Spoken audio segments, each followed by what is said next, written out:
¿Cómo están? Muy buenos días. Mis buenos días. Buenos días, profesora. Buenos días. Vamos a comenzar con la clase del día de hoy. A ver, primero voy a tomar asistencia, ¿ya?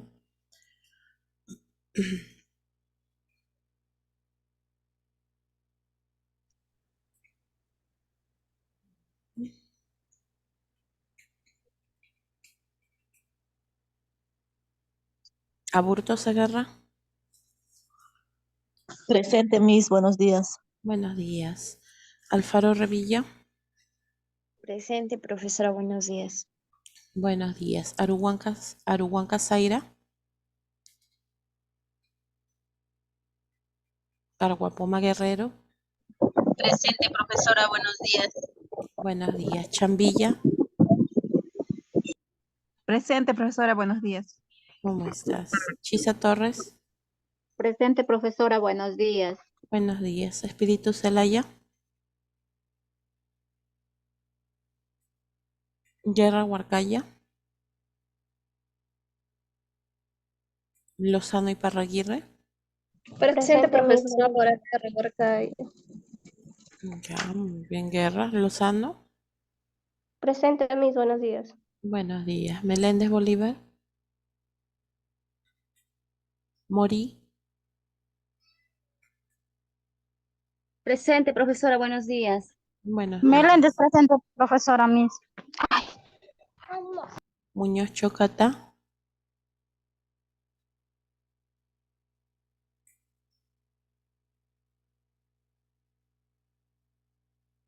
Pereira Galindo. Presente, profesora, buenos días. ¿Cómo estás? Príncipe Aro.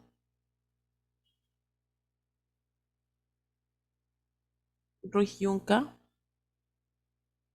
Presente, profesora, buenos días. Buenos días. Saboya Cachique.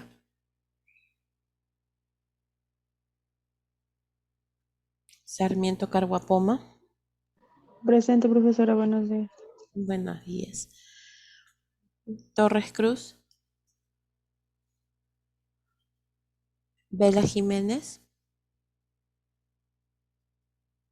Presente, profesora, buenos días. ¿Cómo estás? Muy bien. A ver, ¿quién falta en asistencia? Miss, presente, Arhuanca. Muy bien, Aruba. ¿Alguien más, por favor?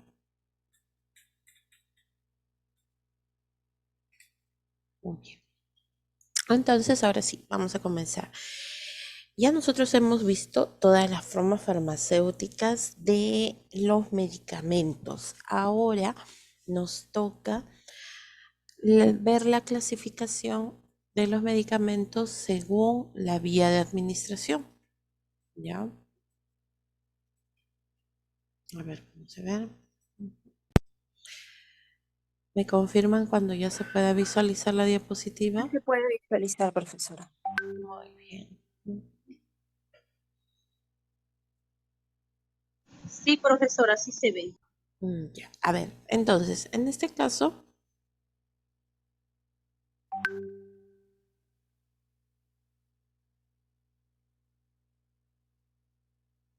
a ver, un momentito, por favor.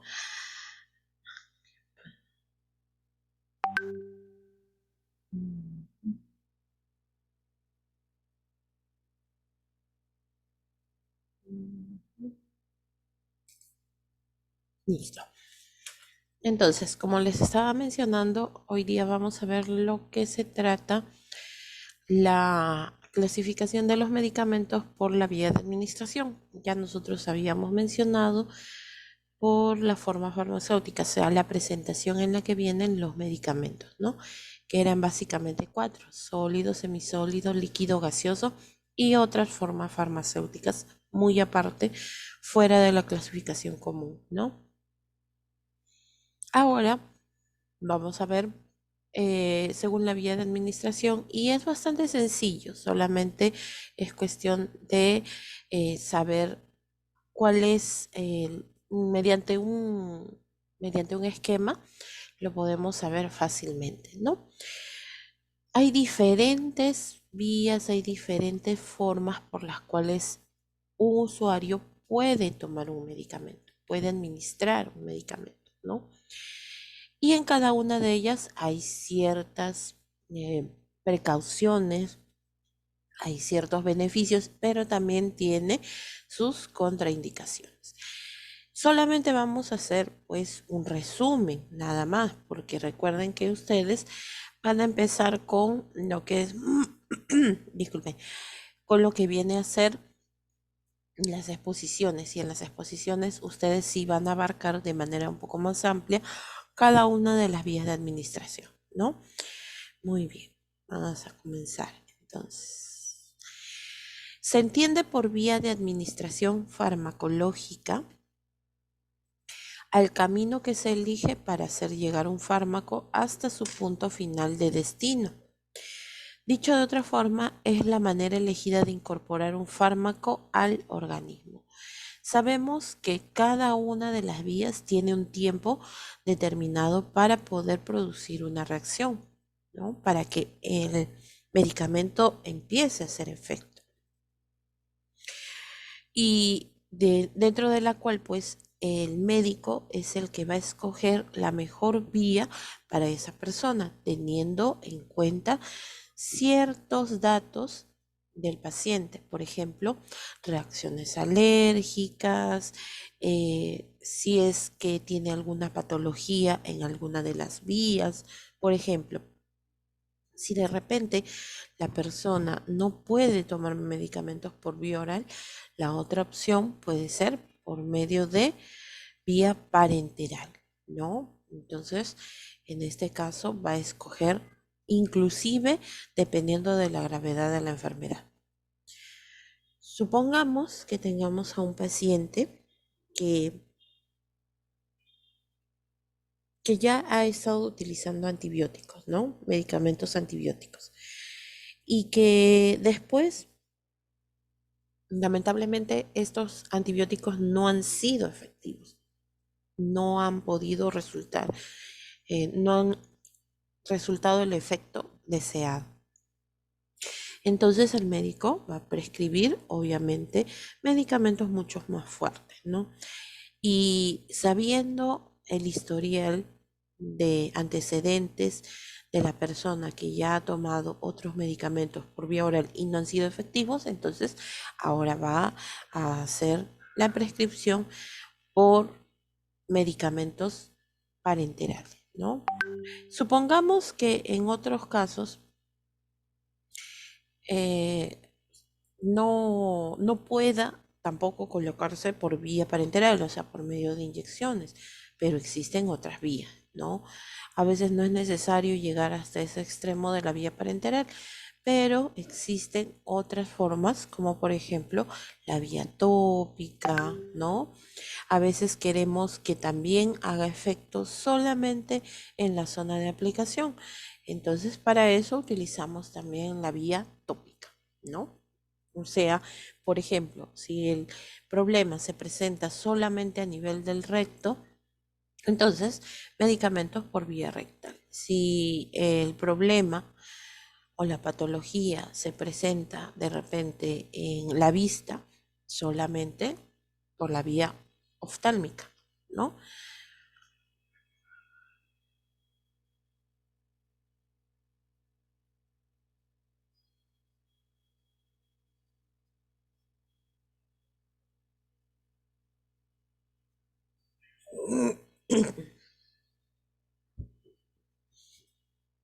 Listo, muy bien.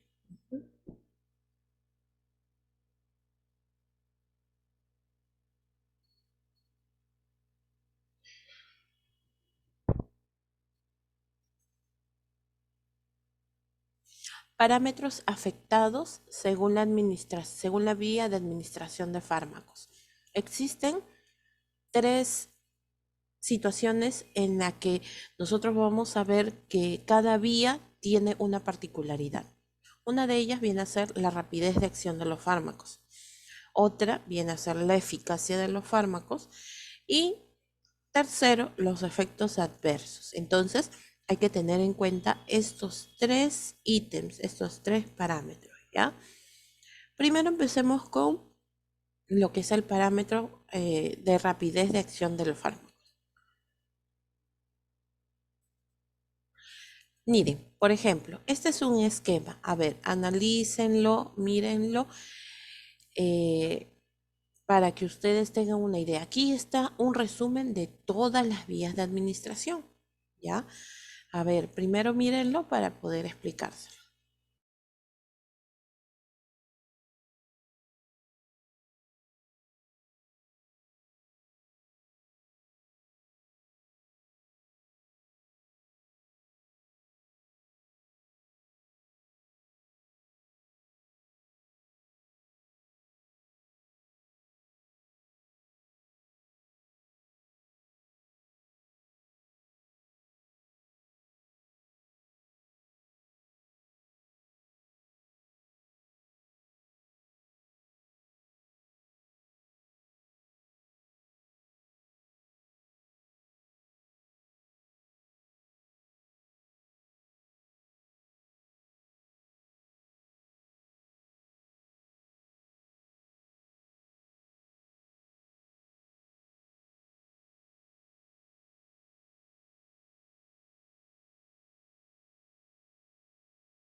Listo. A ver, miren, aquí, como les mencionaba, nosotros tenemos un resumen de todas las vías de administración.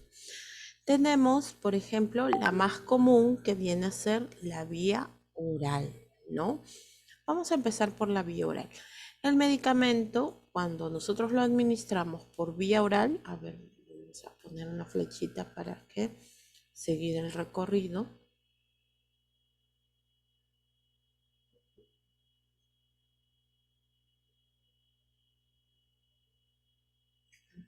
Ya. Ahora sí. Miren, normalmente cuando nosotros administramos un medicamento por vía oral, aquí está el fármaco, ¿no? Aquí lo tenemos. Ya empieza a disolverse, a liberarse cuando, y esto ya lo habíamos explicado, en la boca por medio de la saliva, ¿no? Y después, a medida que va pasando por la faringe, el esófago, llega hasta el estómago. En el estómago termina de liberarse. Muy bien. Llega, ya una vez que se liberó el principio activo, miren, aquí está. Una vez que se liberó el principio activo, ya empezó a llegar por el intestino y ahí empieza a absorberse. Listo. Y llega, una vez que se absorbe, a la vía sanguínea, a la vía circulatoria, cuando ya empezó a absorberse. Se absorbe, se distribuye. Muy bien. Listo. Se distribuye, se metaboliza. Miren, aquí está el hígado, ¿no? Se transforma para poder ser efectivo y se excreta a través de lo que viene a ser, pues, el recto. Bueno, pero nosotros vamos a hablar específicamente hasta cuando llega al sistema digestivo. Perdón, hasta cuando llega al sistema circulatorio. Muy bien. Pero todo el proceso que tiene que pasar, ¿no? Miren, entonces por eso demora, porque cuando nosotros tomamos un medicamento por vía oral, tiene que pasar por todos estos lugares, por esto, por anatomía. Entonces, recién cuando llega al intestino delgado, recién empieza a absorberse y llegar a la circulación. Muy bien. Ahora, vamos a otra de las vías, la vía sublingual. sublingual significa debajo de la lengua, ¿no? Debajo de la lengua también se absorbe, pero aquí, no, perdón, se libera, o sea, lleva el mismo proceso, pero fíjense, como nosotros debajo de la lengua tenemos vasos sanguíneos, ya no es necesario que pase por la vía digestiva, o sea, que llegue al esófago, al estómago y al intestino, no. De frente ya los metabolitos, el principio activo al liberarse, se absorbe a través de la mucosa y llega a la circulación. ¿Se dan cuenta? Es mucho más rápido, ¿no? Si fuera por vía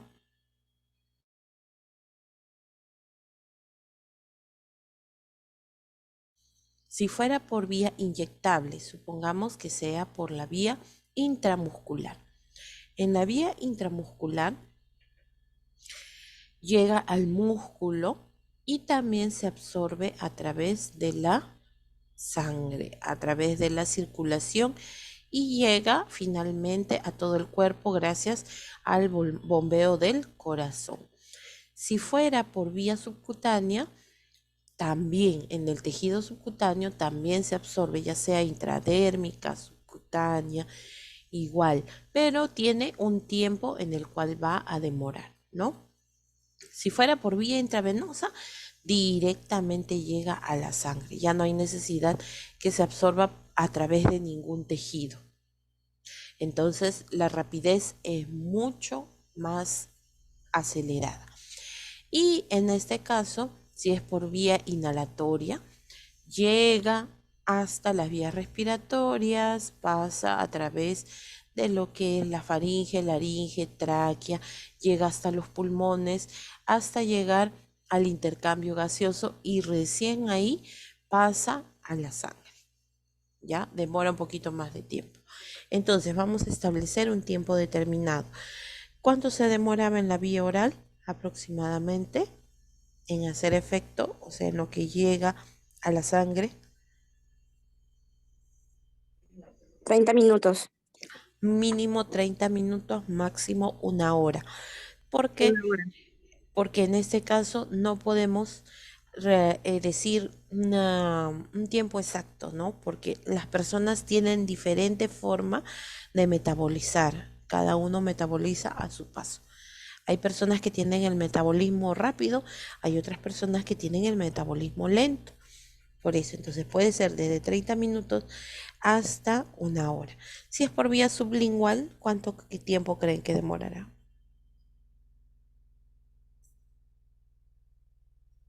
Si se absorbe a través de la mucosa debajo de la lengua, de la mucosa sublingual y de frente llega a la vía sanguínea. 10 minutos o 20, profesora. De 15 mínimo y máximo, sí, 20 minutos aproximadamente, ¿no? Ajá, de 15 a 20 minutos a través de la vía sublingual. Si fuera por vía intradérmica, vamos, en la piel, cuando se forma la pápula. 5 minutos. No, demora más tiempo. 20. Como es un tejido superficial, demora aproximadamente. ¿Se acuerdan cuando ustedes hicieron la pápula en el ciclo anterior? A ver, un ratito, apaguen su audio. Ok, ahora sí. Cuando ustedes hicieron la pápula del ciclo anterior, ¿cuánto tiempo les duró la pápula? O sea, ¿cuánto tiempo estuvo elevado? 20, media hora. 20 minutos, Miss. Media hora aproximadamente, ¿no? Eso es lo que demora en absorberse. Media hora, igualito, media hora a 45 minutos. Si es por vía subcutánea, se demora media hora. Si es por vía intramuscular, ¿cuánto tiempo?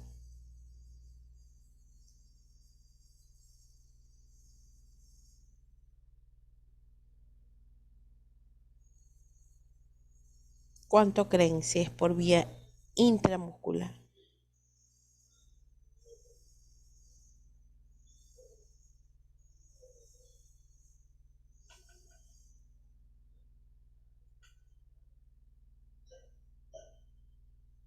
Ujú. ¿Cuánto se demora si yo aplico un inyectable por vía intramuscular? 15, 30 minutos, Miss. De 10 a 15 minutos. 30 es demasiado, mucho. Empieza a hacer efecto de 10 a 15 minutos. Ujú. ¿Ya? Si fuera por vía endovenosa,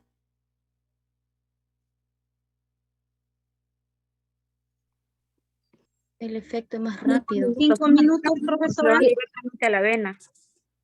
el efecto es menos de un minuto. Hasta un minuto se demora. Nada más. Miren qué tan rápido puede ser el efecto. ¿Ya? Cuando es por vía endovenosa. Muy bien. Y si fuera por vía inhalatoria, ¿cuánto tiempo creen que se demora más o menos?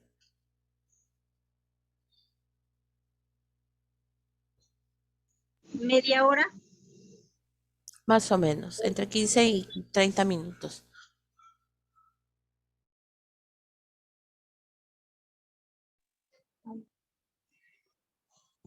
Profesora, disculpe, buenos días.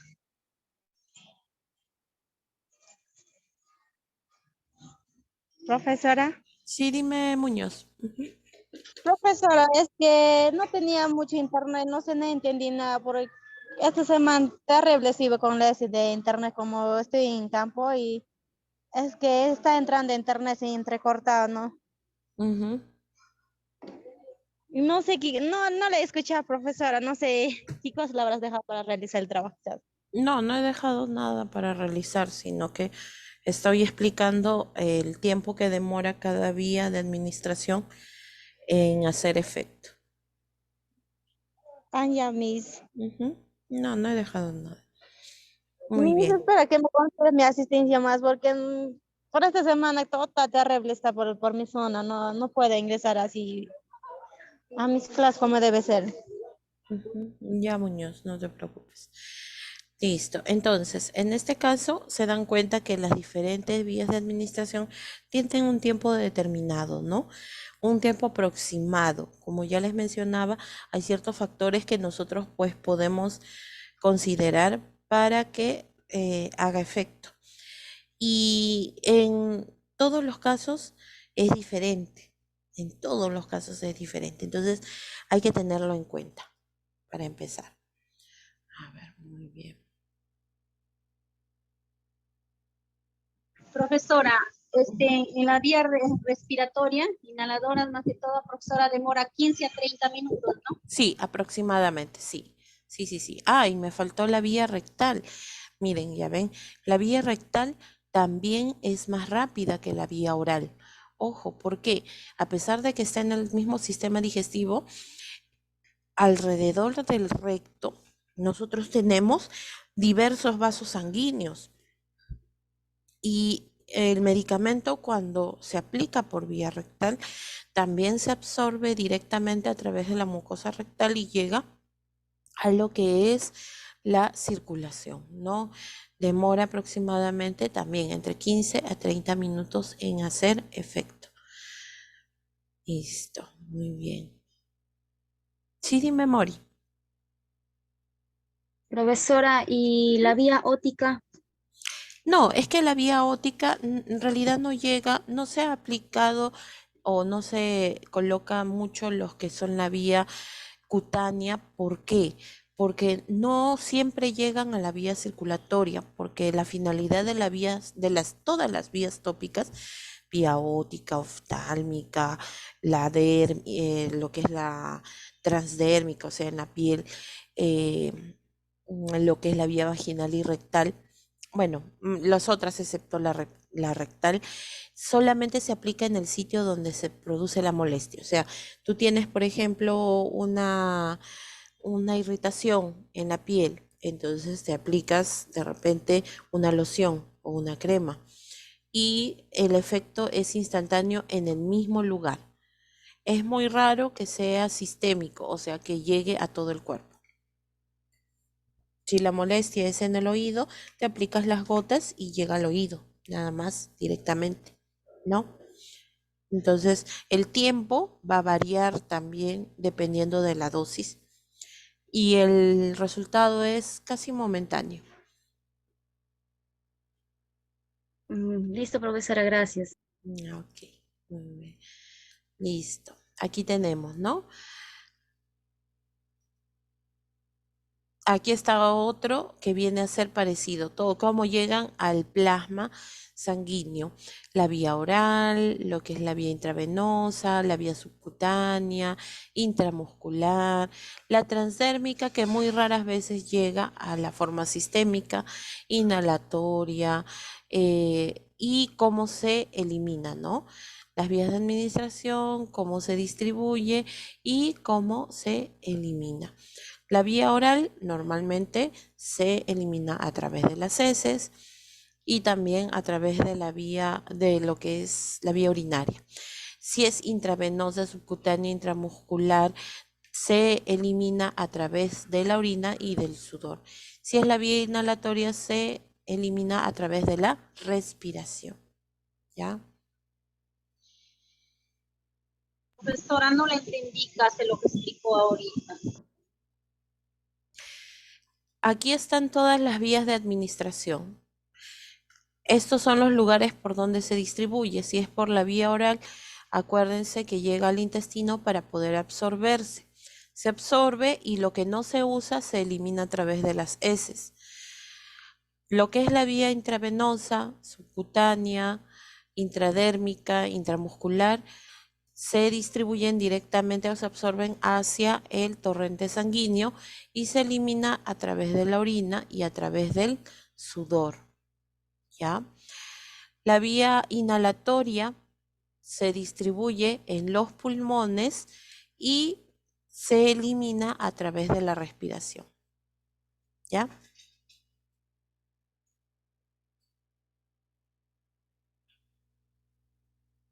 ¿Alguna otra pregunta más?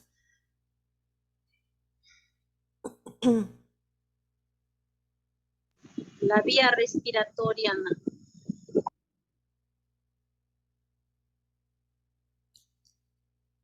Dime, hija, no entiendo tu pregunta. sobre la vía respiratoria, profesora. La vía respiratoria se distribuye a través de los pulmones y lo que no se usa se elimina a través de la respiración. O sea, cuando nosotros respiramos, supongamos que se administra un aerosol, ¿no? Un inhalador. Llega hasta los pulmones, pero el resto del medicamento que no se va a usar, ¿por dónde se elimina? Se elimina a través de la expiración, o sea, cuando botamos el aire, cuando exhalamos.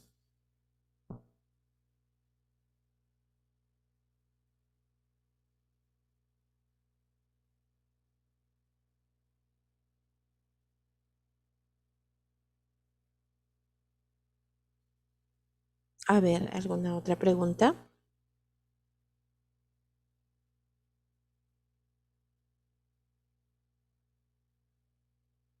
Muy bien, entonces ahora sí. Listo, entonces ya hemos visto el primer parámetro que se refiere a la rapidez de acción de los fármacos dependiendo de su vía de administración, ¿no? Ya nosotros tenemos un tiempo aproximado dependiendo de cada vía. Listo, ahora vamos con el segundo parámetro que puede afectar, que puede verse afectado de acuerdo a la vía de administración, la eficacia del fármaco. Vamos a ver qué cosa viene a ser eficacia, ¿no? Eficacia versus efectividad y versus eficiencia, ¿ya? A ver, vamos a definir cada uno de estos. Ojo, son o se escriben parecido, pero tienen ciertas variaciones, ¿no? En medicación nosotros lo conocemos como las 3 Es. Las 3 Es, ¿ya? Ahora, ¿qué cosa viene a ser eficacia? Nosotros tenemos que hacernos la siguiente pregunta. ¿El medicamento funciona? ¿Ya? Si funciona adecuadamente. La eficacia se mide, por ejemplo, dentro de un laboratorio. Cuando los laboratorios producen los medicamentos, tienen que hacer pruebas sobre pruebas, o sea, tienen que comprobar minuciosamente que este medicamento sea eficaz, que sirva en realidad para lo que ha sido creado, ¿ya? Ojo, entonces, hasta ahí estamos bien, ¿verdad? En lo que es la eficacia.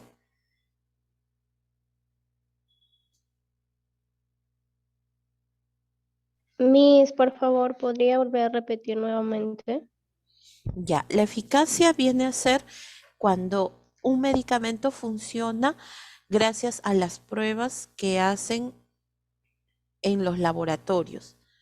Por ejemplo, supongamos que sale una nueva, hay una enfermedad, ¿no? Entonces, esa enfermedad se puede ser combatida por medio de un medicamento. Entonces, tenemos que comprobar que ese medicamento sea eficaz, o sea, que sí sirva para lo que ha sido creado. Si es un antibiótico, ¿es eficaz para qué? Si es un antibiótico, ¿para qué es eficaz? Para la infección, profesora. Ajá, para combatir la infección. ¿No es cierto?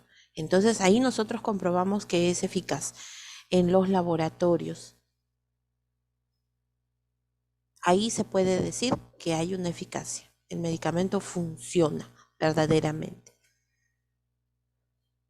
Ahora vamos a ver lo que es efectividad. Efectividad viene a ser, nos hacemos la siguiente pregunta, si es funcional en la vida real. Porque una cosa es que nosotros hagamos pruebas en los laboratorios. Cuando se está creando el medicamento, que se hacen pruebas bajo el microscopio, pero todavía no ha sido probado en personas. Y justo ahí viene a tallar lo que les dije hace un momento, que la persona tiene diferentes formas de metabolizar. Existen muchos factores que pueden hacer fallar la efectividad de un medicamento. Entonces, funciona en la vida real. Hay diferentes circunstancias, hay diferentes tipos de poblaciones. Hay poblaciones que tienen el sistema inmunológico más fuerte, hay otros que tienen el sistema inmunológico debilitado, personas que tienen otras enfermedades, personas que están con desnutrición. Entonces, ya ven, se dan cuenta, el medicamento tendría que batallar en la vida real con los factores externos, ¿no?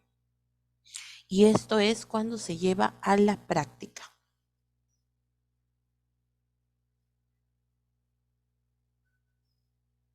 Y en el caso de lo que es la eficiencia, la tercera E, ¿a qué se refiere?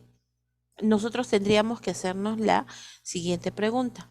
¿Contribuye a obtener el máximo beneficio de los recursos disponibles?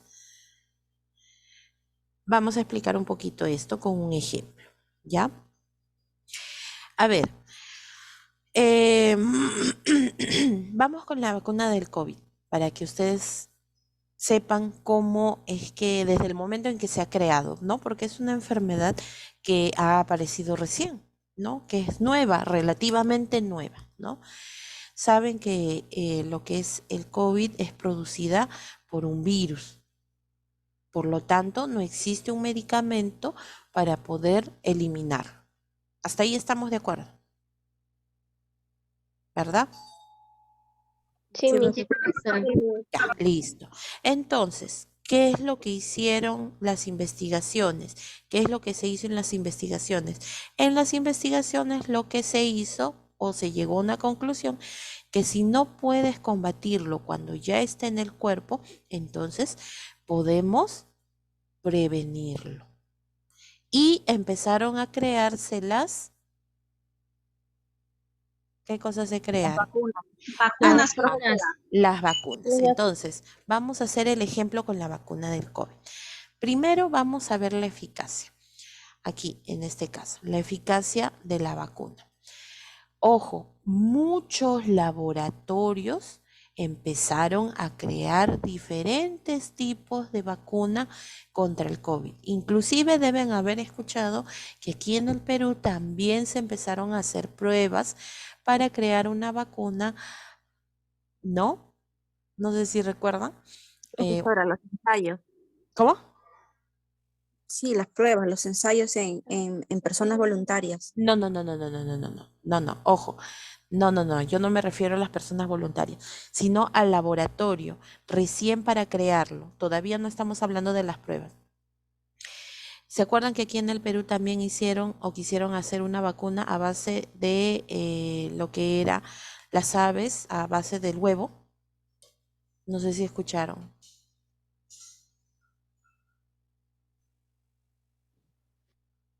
Aquí también hicieron sus pruebas, ¿no? Así como en otros países, como en Europa, como en lo que era Estados Unidos, Rusia, cada lugar hizo sus propias investigaciones. Entonces, una vez que ya hicieron las investigaciones, lograron sacar cómo era el tipo de virus, o sea, empezaron a hacer las investigaciones dentro de un laboratorio primero, ¿no? Entonces, aquí empieza lo que es la eficacia, porque al crear las vacunas, empezaron primero a atacar de manera microscópica, a ver si esa sustancia era efectiva contra contra el virus del COVID, ¿ya? Primero dentro del laboratorio. Hicieron pruebas, ahora sí, primero con animales. Ojo, con animales. Toda la creación de medicamentos lleva o conlleva un proceso. Primero se tiene que hacer pruebas de laboratorio. Segundo, se hace pruebas con animales. Primero con roedores, después con primates, que son los más parecidos al ser humano, y recién ahí pasa a las pruebas, a los ensayos clínicos a seres humanos. Pero dentro de de las primeras fases que hicieron de lo que era la vacuna del COVID, fue eficaz, o sea, evitaba que los animales se contagiaran, ¿no? Evitaba que los animales tuvieran esa enfermedad, o sea, les inoculaban, les inyectaban la enfermedad y después al momento de poner la vacuna no se enfermaban, o sea, hasta ahí era eficaz, la vacuna funcionaba en ese aspecto. Cuando lo llevaron a los seres humanos, hicieron estas pruebas en la cual a algunos les inyectaron lo que era el placebo y a otros sí les inyectaron la vacuna experimental. Y se dieron cuenta que la vacuna había aprobado. Entonces, se volvió eficaz en un grupo, ojo, de personas limitado.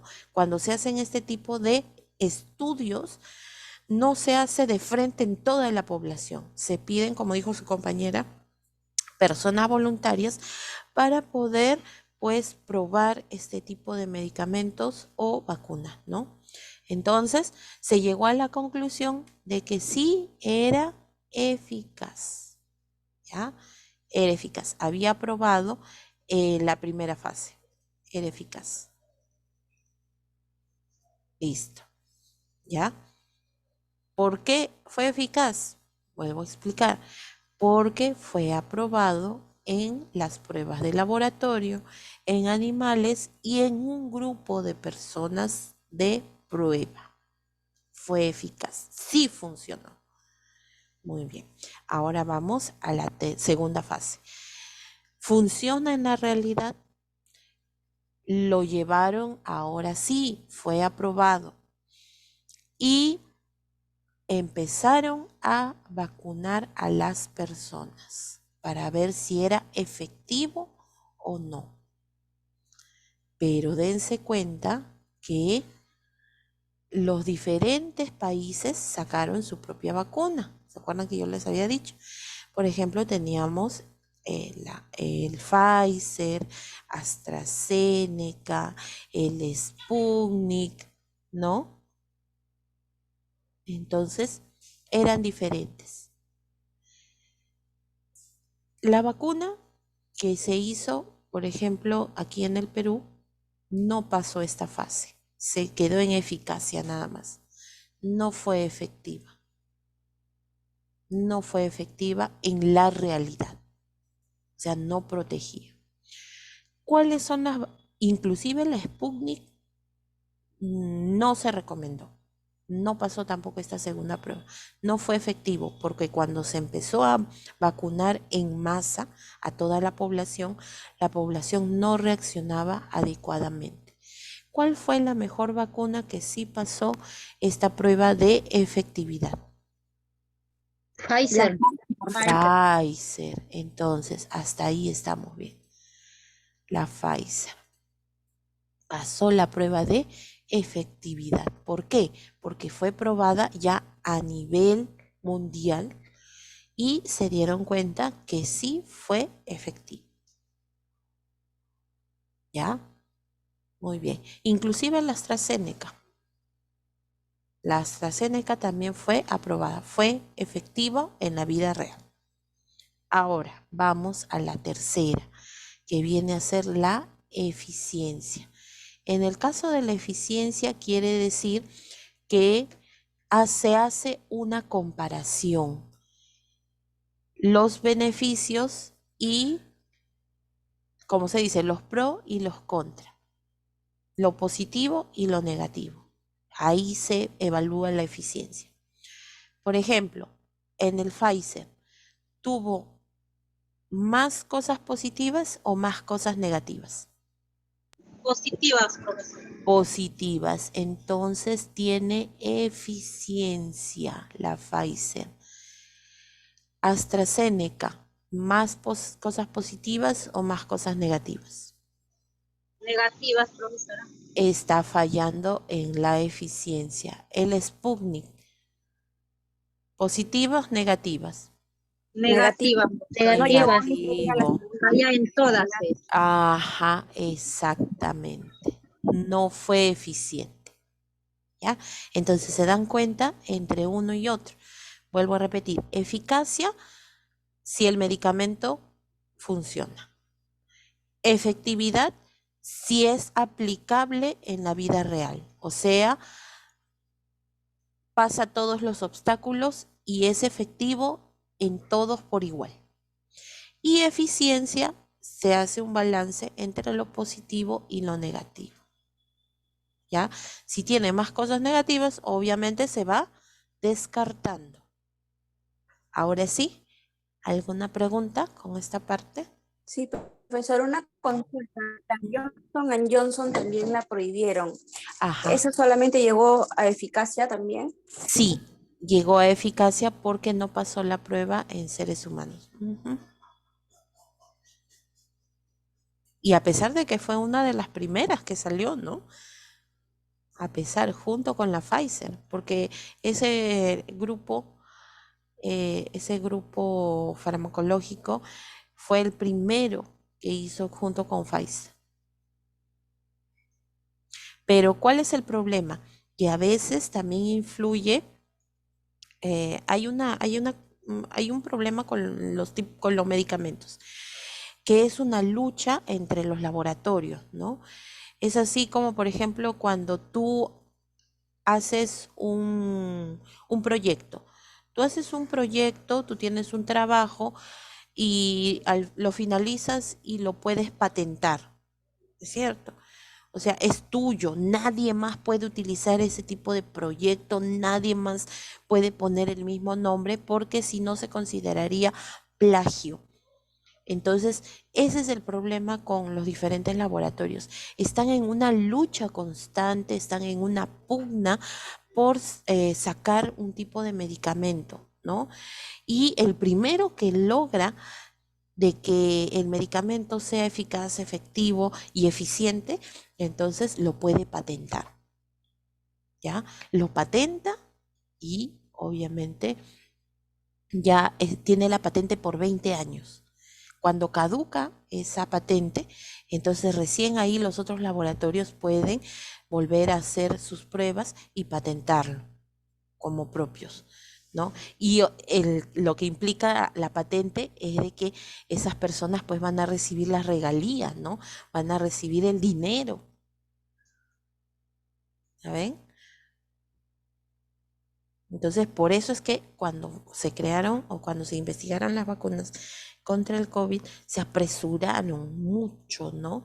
Y algunos no pasaban, pues, las primeras fases. Se aceleraron de más y eso necesita bastante paciencia para poder investigar, para poder ver si es efectivo en la vida real, ¿no? Muy bien. ¿Alguna otra pregunta?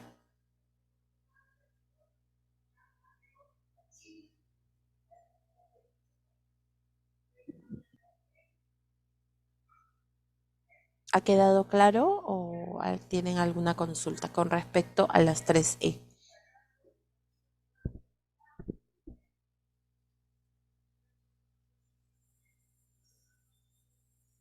Vamos a hacer otro ejemplo, como por ejemplo con el Panadol. ¿El Panadol viene a ser un nombre genérico o comercial? Comercial. Parcial. Comercial, ya, vamos. Comercial. Entonces, en este caso, al ser un medicamento comercial, tiene su propia patente. En este caso, la patente del Panadol, ¿quién la tiene? Amigo, A ver, por favor, sus audios. El Panadol en jarabe. Ujú. ¿Quién tiene la patente? El laboratorio. Hay un laboratorio que tiene, que ustedes inclusive mencionaron, el GSK. El GSK tiene la patente de esta marca, ¿no? Entonces, por lo tanto, aquí ellos antes, previamente, tuvieron que probar estas tres E. Que el medicamento funcione, que funcione en todas las personas y que sea eficiente, que tenga mayores beneficios, ¿no? Y sí, cumple con las 3E, porque funciona verdaderamente, inclusive hasta es uno de los medicamentos más inofensivos, excepto si lo tomas por más de 7 días, pues claro, ¿no? Es efectivo, funciona en todas las edades. Funciona en todas las edades. ¿Es eficiente? Por supuesto que sí, porque tiene mayores beneficios que cosas perjudiciales, ¿no? Entonces, cumple con las 13. Muy bien, ahora sí, vamos a continuar.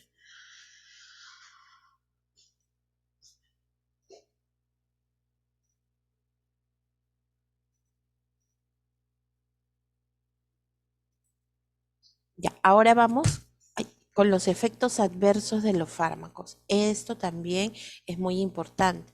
Nosotros hemos visto que hay dos tipos de efectos, ¿no? El efecto primario, farmacológico primario, es lo que nosotros esperamos, ¿no? Lo que nosotros queremos. En cambio, el efecto adverso es algo que nosotros no esperamos y que en muchas personas puede manifestarse, así como no. Por eso siempre en las posologías de los medicamentos colocan, ¿no? ¿Qué posibles efectos o reacciones podría tener la persona? ¿Ya? Porque vuelvo a repetir, no todas las personas tenemos o asimilamos los medicamentos de la misma manera. Factores de los efectos adversos del fármaco.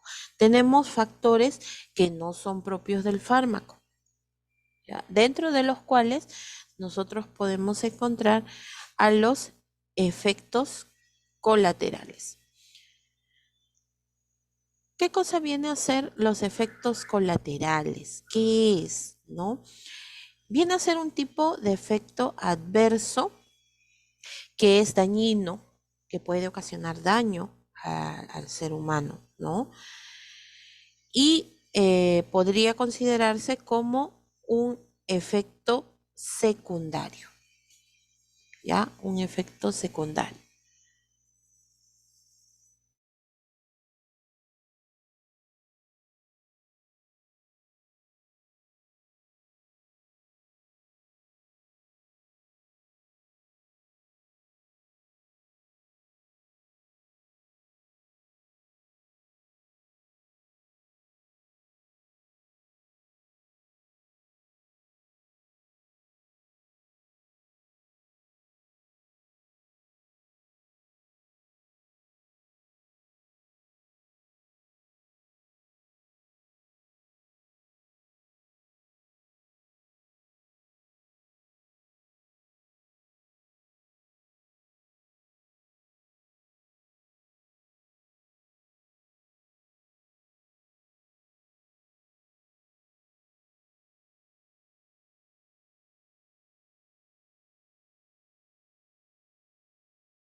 Ya, a ver, disculpen Profesor. chicos. Sí, se me había apagado No se el audio. escucha. Sí, no se me había apagado el audio, disculpen chicos. Entonces, vuelvo a repetir, ya, los factores de los efectos adversos del fármaco.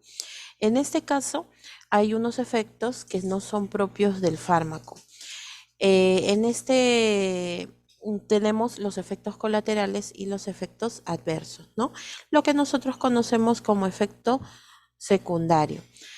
Los efectos colaterales vienen a ser, por ejemplo, que no son reacciones que son propios del medicamento. Por ejemplo, si fuera propio del medicamento, me da quizá náuseas. Si yo tomo una pastilla, ¿no?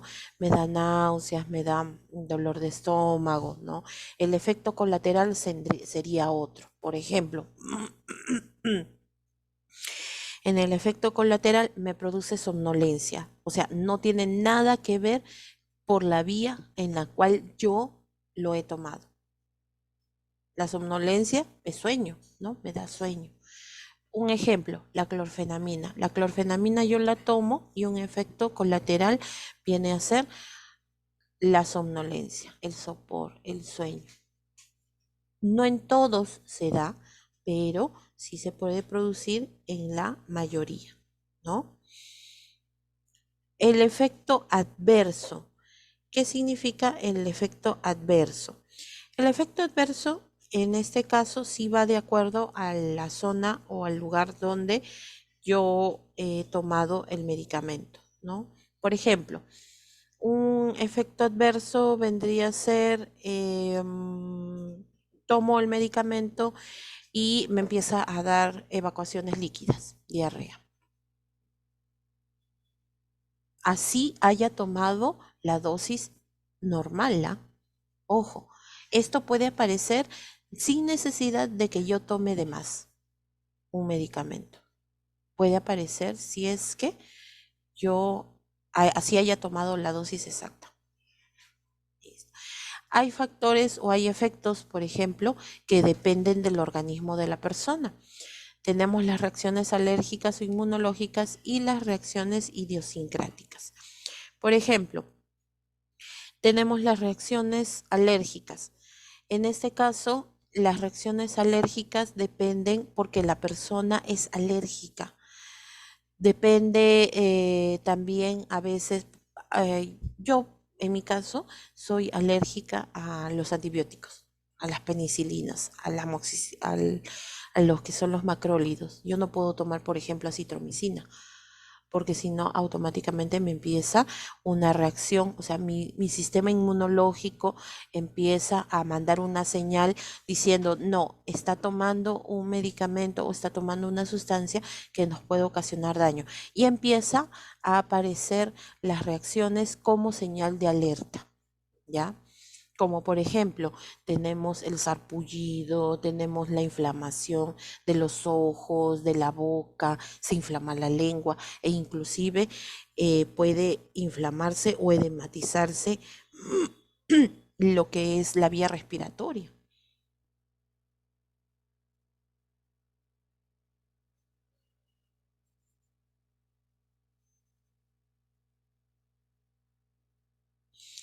Y tenemos las reacciones idiosincráticas.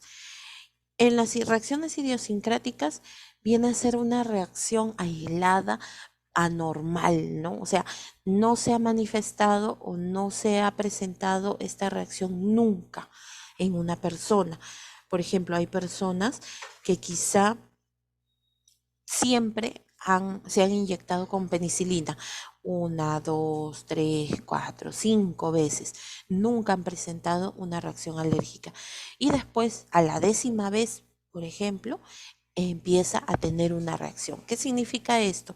Que ya el cuerpo cambió y no puede metabolizar ya este medicamento.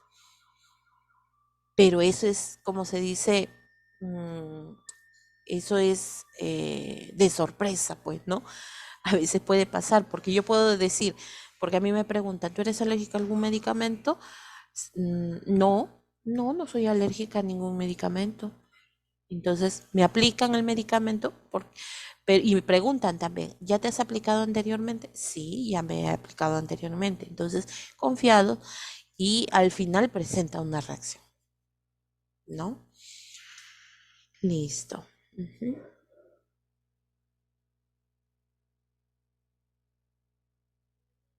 Muy bien, esos son.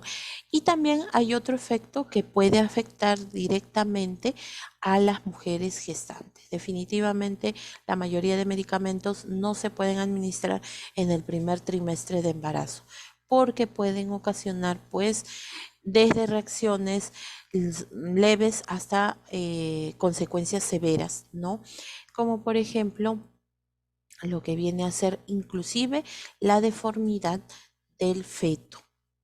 Ya, por eso, medicamentos en los 3 primeros meses no se debe administrar de ningún tipo, salvo algunas que sí se pueden tomar, como por ejemplo el paracetamol, ciertas vacunas, pero se recomienda que sea a partir del 3er mes de embarazo. Sí, dime, Mori. Ujú. Profesora, Sí. solo para comentarles, sí, sobre medicamentos en las personas gestantes. Le comento que yo hace muchos años atrás, una compañera que estudió conmigo, cuenta a su familia que solamente tenía dolor de cabeza, el médico le dio pastillas en la cual ella los tomó, se fue a dormir y su familiar lo encontró a mi amiga fallecida, estando gestando, de 2, 3 meses, creo, si no me equivoco. Ya ves, entonces, ¿qué medicamentos sabes qué fue? No, profesora, de eso no tengo conocimiento. Mm, tuvo una reacción severa. En realidad, cuando inclusive hay personas que nunca se enteran de que son alérgicas a determinado medicamento. Nunca se enteran. ¿Ustedes saben, por ejemplo, qué tipo de medicamentos son alérgicos? Algunos Yo no. dentro de los que dentro de los que han probado, por decirlo así, ¿no?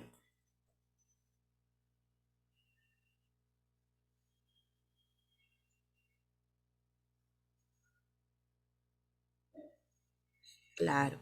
Entonces, miren cómo en el caso de su compañera, el caso que nos cuenta,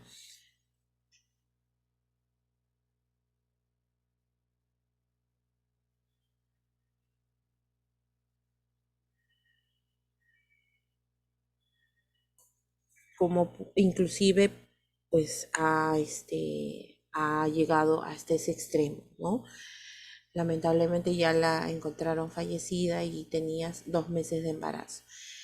¿Cómo se puede saber? Normalmente en este caso, cuando se administra un medicamento, la primera opción es por vía oral, ¿no? Y la vía oral, como demora un tiempo prolongado en hacer efecto, mientras va haciendo efecto, también tú vas a empezar a presentar manifestaciones. Entonces, en este caso, ya se puede identificar, ¿no? Por ejemplo, yo las primeras veces que tomé la citromicina, me empezó a aparecer rash, me empezó a aparecer granito, se me hinchó el labio, pero, o sea, no es que tampoco fallecía, se fallece al instante, ¿no? Porque tienes que estar alerta. Ahora, si presentas alguna reacción, entonces ya lo debes tener en cuenta, porque si te aplican por vía inyectable, obviamente el efecto va a ser mucho más rápido y las reacciones también pueden ser más, más severas, ¿no? Entonces ya lo debes tener en cuenta. Cuando se aplica un inyectable, nosotros preguntamos, y si no, hacemos la famosa prueba, ¿no? Algunas veces se echa en la conjuntiva del ojo algunos medicamentos, si se enrojece, si la vista se hincha, entonces esa persona es alérgica. Se hace la prueba intradérmica, igualito, si se enrojece, si la pápula se hincha, se pone más grande, ¿no? Se dematiza, entonces eres alérgico y definitivamente no te puedes poner ese medicamento. Ujú. Sí, exacto. Sí, Bella.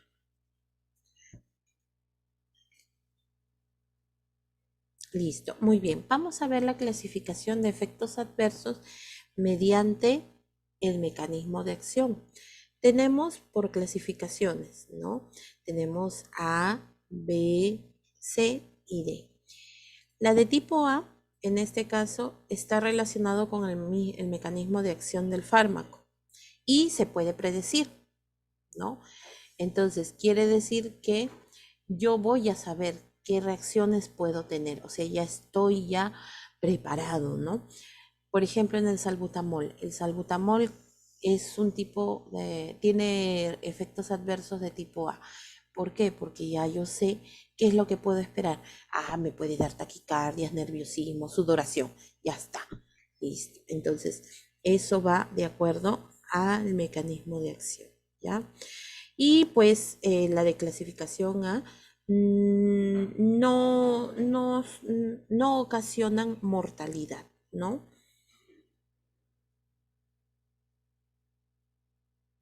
Y vienen a ser pues definitivamente las más frecuentes.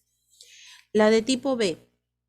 La de tipo B son impredecibles, las idiosincráticas. Justo lo estábamos mencionando hace un momento, ¿no? O sea, no estamos preparados, no sabemos si puede presentarse o no. Es muy raro, se dan con menos frecuencia, eso sí, pero lo malo es que no estamos preparados para saber si puede presentar un shock inclusive anafiláctico, ¿no? O puede presentar pues algunas otras reacciones. Por ejemplo, un ejemplo bastante sencillo, la penicilina, ¿no? Después de presentar lo que es la penicilina, como les dije hace un momento, muchas veces no se presenta la reacción ni a la primera, ni a la segunda, ni a la tercera vez. Se puede presentar inclusive después de muchos años de que tú te apliques la penicilina y nunca habías presentado una reacción adversa, ¿ya? Listo. Las de tipo C. Las de tipo C, que se le dice de efectos a largo plazo, son aquellas que se producen cuando se tiene tratamientos muy, muy largos. También se pueden predecir, ¿no? Y en este caso, pues es más que todo hasta que el cuerpo se vaya adaptando, ¿no? A ver, vamos a poner un ejemplo. Las personas que toman, por ejemplo, benzodiazepinas, más específico, diazepam, ¿no? Las personas que toman diazepam van a tener un efecto más adelante que puede afectar su memoria, pero esto es después de haber tomado durante muchos años, ¿no? El medicamento. Listo. Y la de efecto de larga latencia o de latencia larga. ¿Qué significa? Que estos efectos pueden aparecer inclusive después de haber terminado el tratamiento, ¿no? O sea, se ha mantenido en nuestro cuerpo los metabolitos o el principio activo se ha mantenido en nuestro cuerpo de larga duración y bueno, pues lamentablemente ha producido consecuencias, ¿no? Y bueno, inclusive hay de tipo E, de tipo F, pero ya bueno, eso no lo vamos a mencionar, ¿no? Solamente hasta la D. Un ejemplo de la D, por ejemplo, hay personas que utilizan carbamazepina.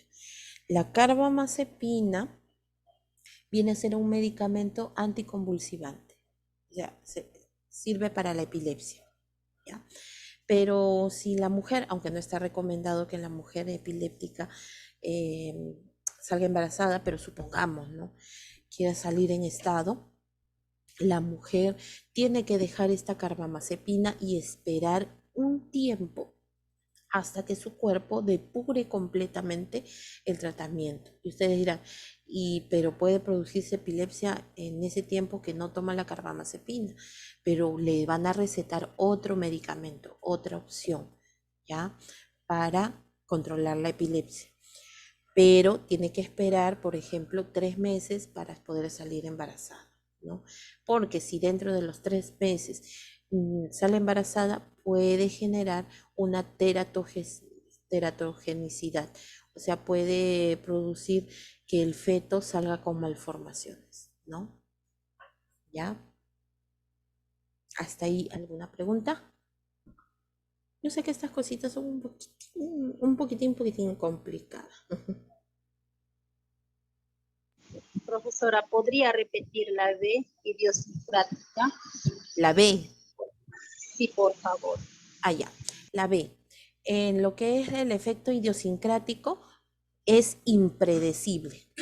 O sea, la persona no está preparada para estas reacciones, para estos efectos adversos, ¿no? Puede producirse en cualquier momento, aún así la persona ya se haya aplicado este medicamento anteriormente.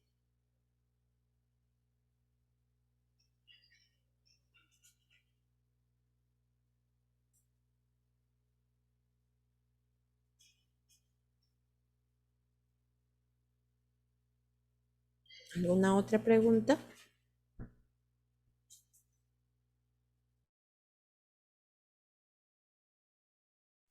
Miss, por favor, ¿me podría volver a explicar la A?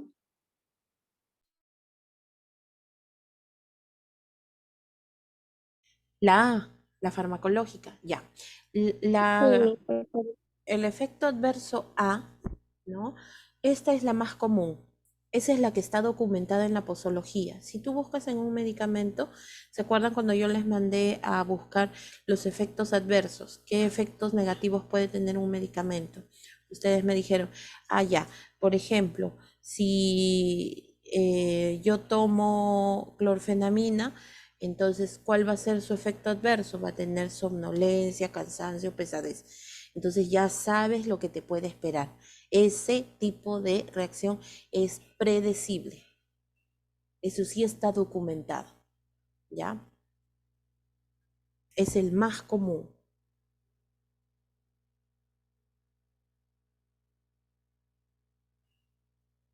Miss, ¿eso serían las consecuencias o me estoy Ajá, confundiendo? sí. Las consecuencias Dígame. que puede generarse en algunas personas, sí. Ya, Miss, muchas gracias. Ok, muy bien.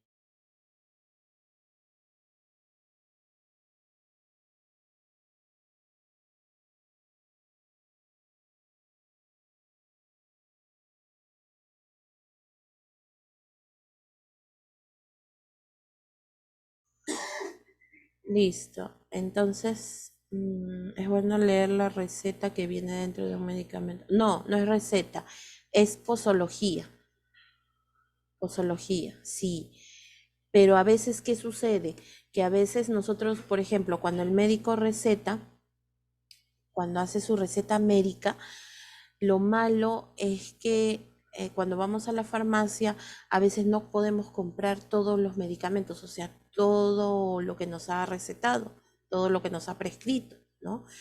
Entonces, compramos poco a poco y no viene en caja, no viene con su posología. Hay algunos que sí vienen con ese papelito dentro de las cajas o con los mismos jarabes, ¿no? Ya, bueno, si nosotros tenemos a la mano eso, sí. Sí es bueno leerlo siempre, ¿no?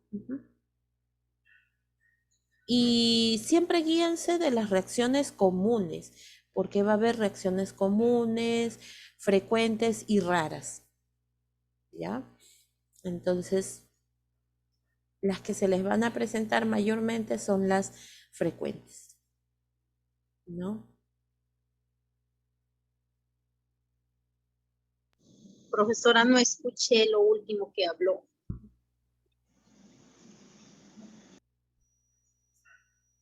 No, que siempre es bueno leer la posología, el papelito que viene junto con los medicamentos, porque ahí es donde vienen los efectos adversos, ¿no? Siempre.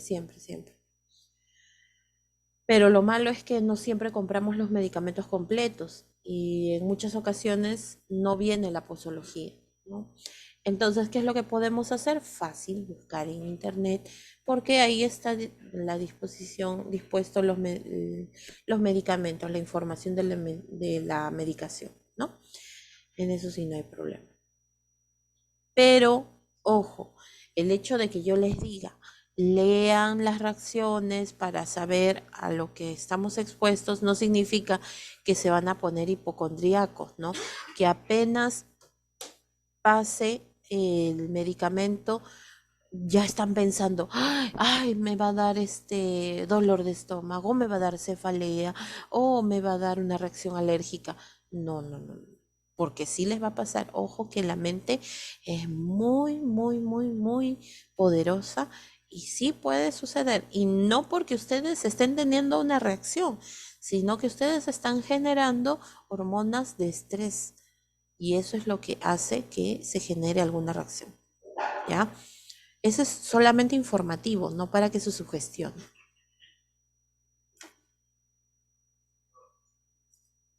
Y además ténganlo en cuenta, si no siempre se da, o sea, es como una ruleta rusa, ¿no? Puede que sí, puede que no. Por ejemplo, les cuento mi experiencia propia. En el caso de lo que es, a ver, ¿qué medicamento he tomado? Y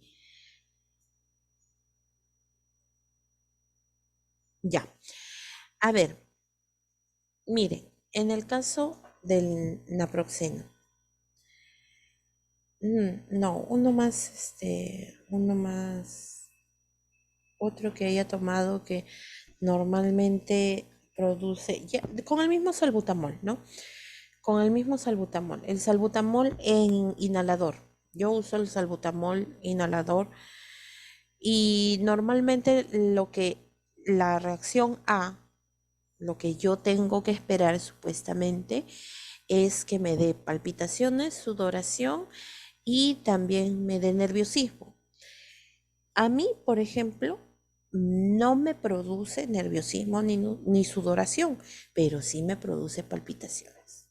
¿Ya ven? Entonces, no es que todas te va a dar, sino que cuando se han hecho los estudios de ese medicamento, en varias personas se ha manifestado pues este tipo de reacciones. Y no significa que todos se van a manifestar en ti.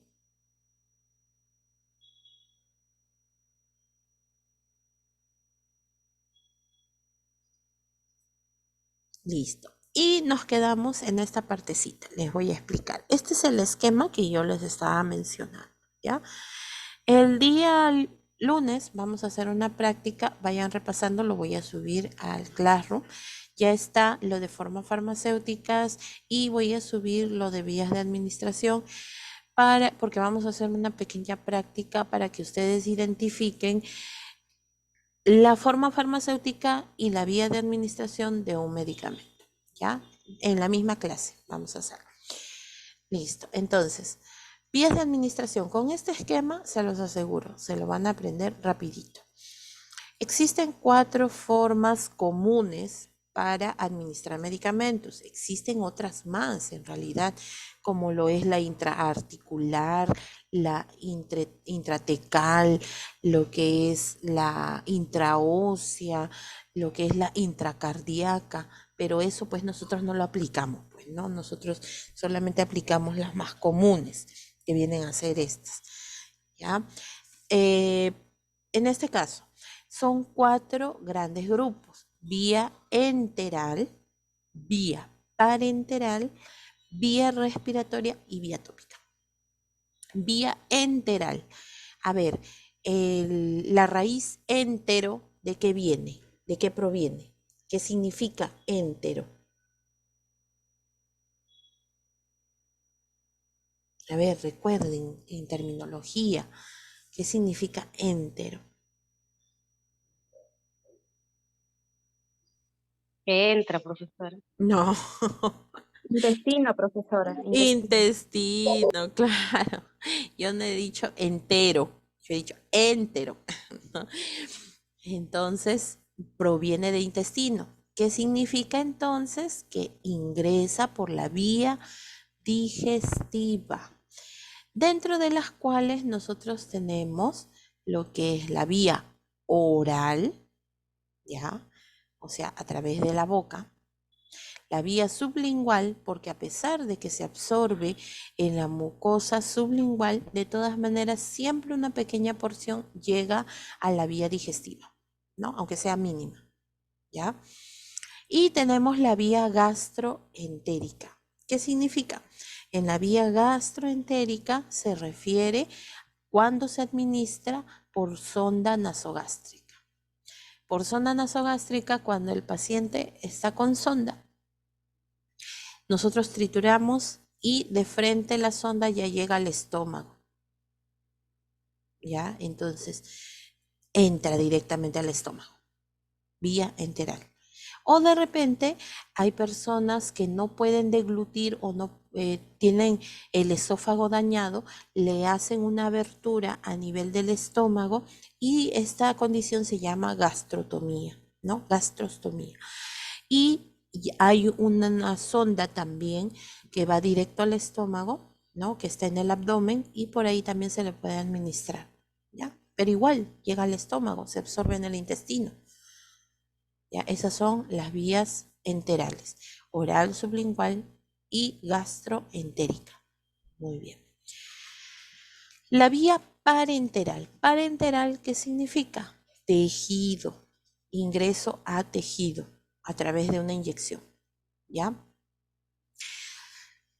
La vía parenteral, las más comunes, intradérmica, subcutánea, intramuscular, endovenosa. Intradérmica, piel, subcutánea, tejido subcutáneo, intramuscular, músculo y endovenosa, sangre. ¿Ya? Vía respiratoria, la vía inhalatoria. Inhalatoria, ojo, no confundir con la vía nasal. La vía nasal no es vía respiratoria. La vía respiratoria, ¿qué significa? Porque llega hasta los pulmones, ¿ya? Hasta los pulmones. Es solamente una, la vía inhalatoria. Por ejemplo, cuando se pone oxígeno, cuando se pone gases anestésicos por medio de mascarilla, cuando se utiliza los inhaladores, cuando se utiliza la nebulización. Esa es la vía inhalatoria, ¿ya? Bien. Después tenemos la vía tópica.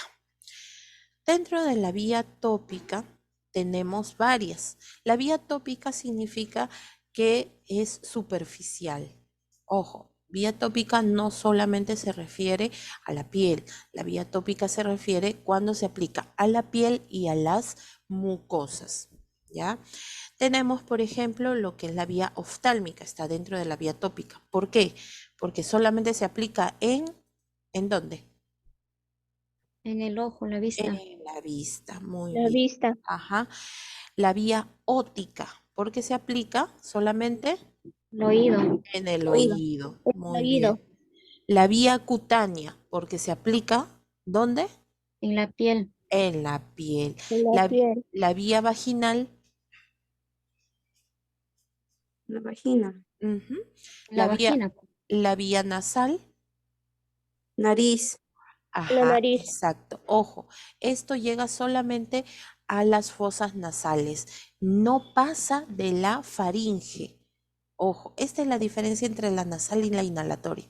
La inhalatoria sí llega hasta los pulmones, en cambio la nasal solamente sirve para las fosas nasales, ya para la mucosa nasal. Y la vía rectal En el recto. en el el recto. recto. En el recto, Muy profesora. bien, muy bien. Listo. Entonces, hasta ahí nos quedamos, chicos, ¿ya?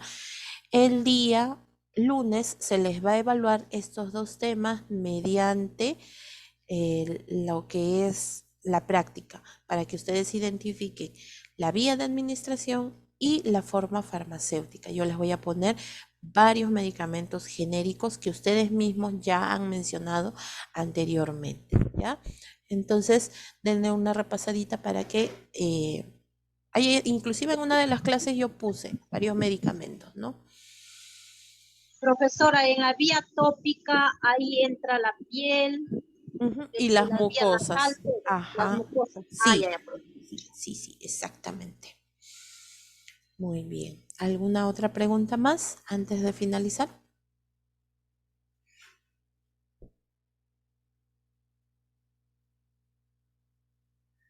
Listo, muy bien, chicos. Entonces, con esto finalizamos en estos momentos y ya nos encontramos el día lunes.